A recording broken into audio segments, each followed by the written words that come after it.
There's a bunch of people going, oh, it's Sinanju and Sazabi, I'm sure, but how about Galliant? Because that's what this reminds me of. But yeah, the head is pretty Sinanju, I'm not gonna lie.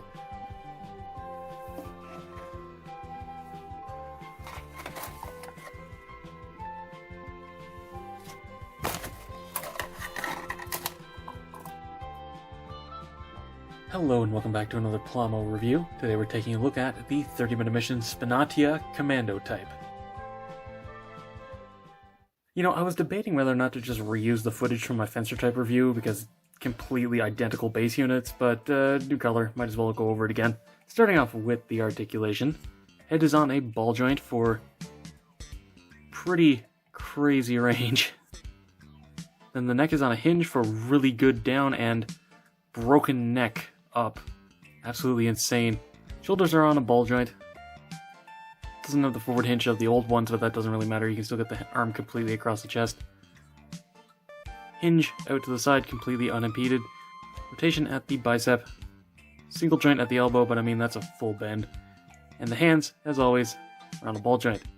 Speaking of ball joints, the upper torso is on a ball joint, and it was really loose on mine, but I tightened it up a bit and now it's fine.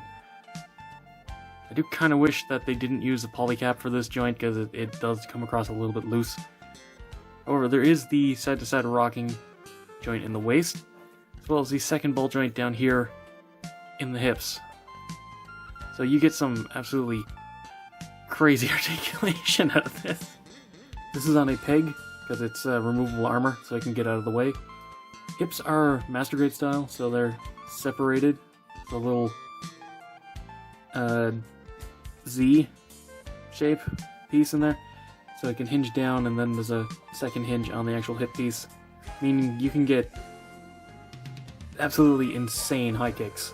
Universal joints for the hips, so no impeding anything there.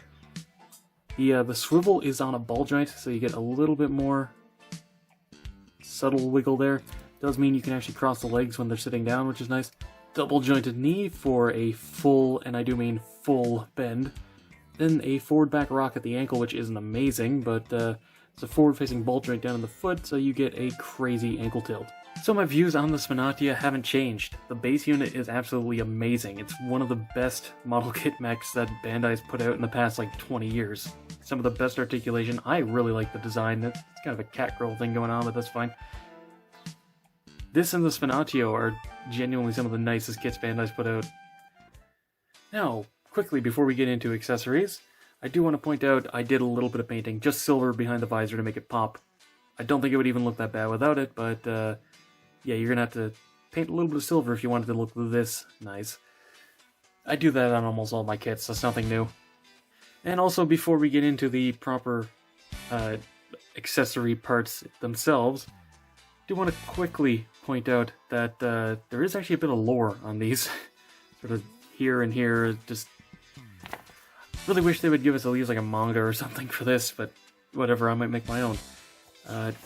Anyway, inside here, you have a couple of options for alternate loadouts. This one using the army type, which we'll get into in a bit. And also you can buy some extra parts and make this one, which looks really cool. I'm very tempted to try that, actually, but yeah, just wanted to quickly go over that. And might as well just quickly point out you do get a couple of leftover polycaps. Now, finally, getting into accessories proper. Start off with the hands. The Spinatia and Spinatios both have the same hands. 2 open hands, 2 holding hands, and a right angled holding hand. Back caps are shared among them all, so you gotta swap those out. Come on, Bandai, stop being cheap, but that's kind of 30-minute mission's whole thing, isn't it? But finally, getting into actual accessories. These may look a little familiar because they're literally shared with the army type. I don't know why I wasn't expecting this. I saw it on the box. I figured these were a new thing, but no, this literally just the mold was reused between them. However, one part that is new is this cannon. And this cannon looks absolutely, actually, this is reused from the rifle actually, it's the same barrel, but The rest of this is all new, and this looks absolutely amazing. 2 3mm ports on the side, a peg on the bottom. God, this thing looks nice. I really hope they sell this on its own at some point. It looks so good. They want you to put it on the back of the arm, but I actually found that with the armor attached, you can take these couple of little spare parts that they aren't using for anything and put it on the back. I'll show that later. Aside from that, you get a bunch of armor parts. So let's armor up the Spinatia real quick, and then we'll go over these.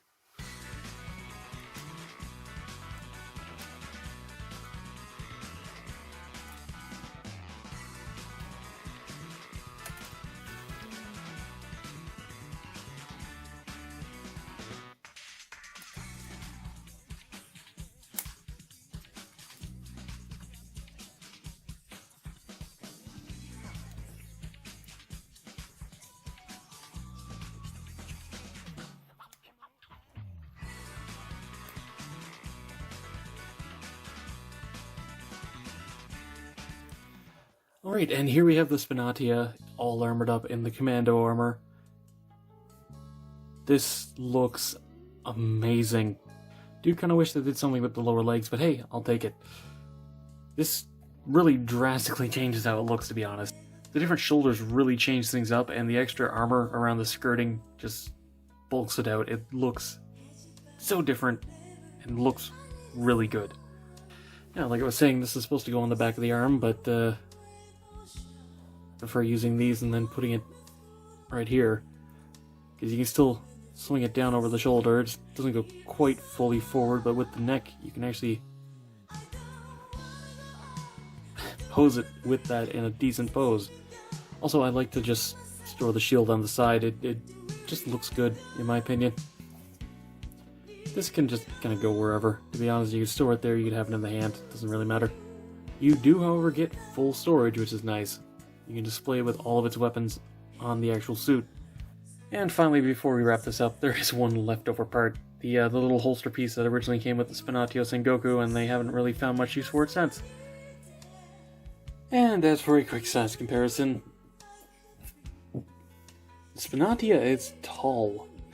The first series of 30-minute missions kits were kinda on the small side, and then these newer ones are taller, but the Spinatia is the tallest out of all of them. It's really tall. Especially with the kind of bunny ears that this one has. It comes up to a pretty sizable standard for a high-grade sized kit. So, to wrap this review up, buy this kit. This is objectively the best of the 3 Spinatias that are currently out. I have a soft spot for red and black. I'm sure a lot of people do. But aside from that, this has the best armor, the best weapons, probably the coolest sort of faceplate out of the 3. Just generally, I like this one the most. I really highly recommend picking this up. It's a great kit. And like the other 30-minute missions kits, it's a ton of fun to mess around with. And that's all for this video. Thank you very much for watching. Be sure to let me know what you think down in the comments below. Subscribe and hit the bell to be alerted for future reviews. Come chill in the Discord. Follow me on Twitter, if that's even still around. And consider supporting me on Patreon, so I can keep bringing you videos like this. And, as always, until next time, happy building.